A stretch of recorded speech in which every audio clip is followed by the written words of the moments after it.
বিহার, যেখানে দিনের পর দিন জাতপাতের অঙ্ক ঠিক করে দিয়েছে ভোটের হিসেব, কিন্তু সময় পাল্টাচ্ছে। এবারের বিধানসভা ভোটে মুখ্যমন্ত্রী নীতিশ কুমারের সঙ্গে লড়াইয়ে নেমেছে এক ঝাঁক তরুণ নেতারা। রাজনৈতিক মহল মনে করছে জাতপাতের হিসেবে টিকে থাকা বিহারের ভোট এবার অন্য রাস্তায় পা বাড়াতে পারে।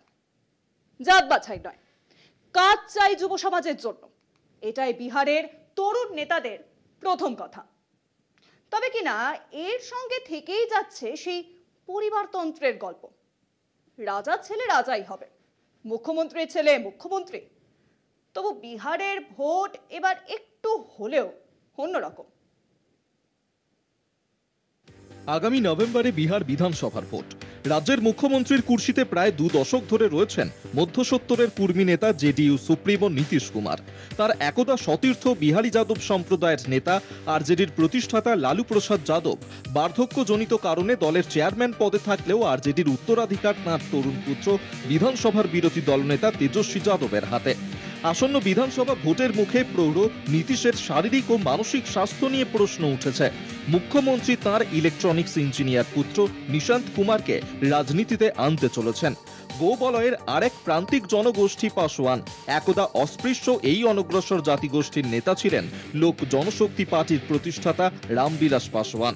তার প্রয়াণের পর পুত্র চিরাগ পাসওয়ানের নেতৃত্বে গত লোকসভা ভোটে এনডিএর শরিক হিসেবে লোক জনশক্তি সব আসনেই জয়ী হয়।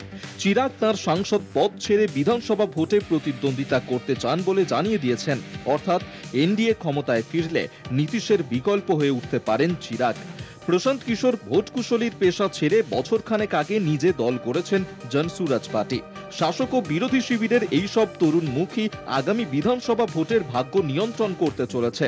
ঘটনাচক্রে এদের বয়স 35 থেকে 55-র মধ্যে।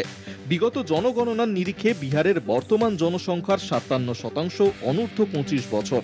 ফলে আসন্ন ভোটে এই তরুণ প্রজন্মেই নজর থাকবে সব দলের। তাদের আকর্ষণ করতে আর জাতপাত নির্ভর চিরাচরিত ভোট যুদ্ধে কাজ হবে না। ফলে শাসক এনডিএ বা বিরোধী মহাগঠবন্ধন সবারই অগ্রাধিকার রাজ্যের আর্থিক উন্নতি, আইন শৃঙ্খলা পরিস্থিতি ও কর্মসংস্থানের মতো বিষয়। ফলে তরুণ প্রজন্মের হাত ধরে বিহারি রাজনীতির ভর কেন্দ্রে বদল ঘটার সম্ভাবনা দেখা দিয়েছে। কলকাতা টিভি।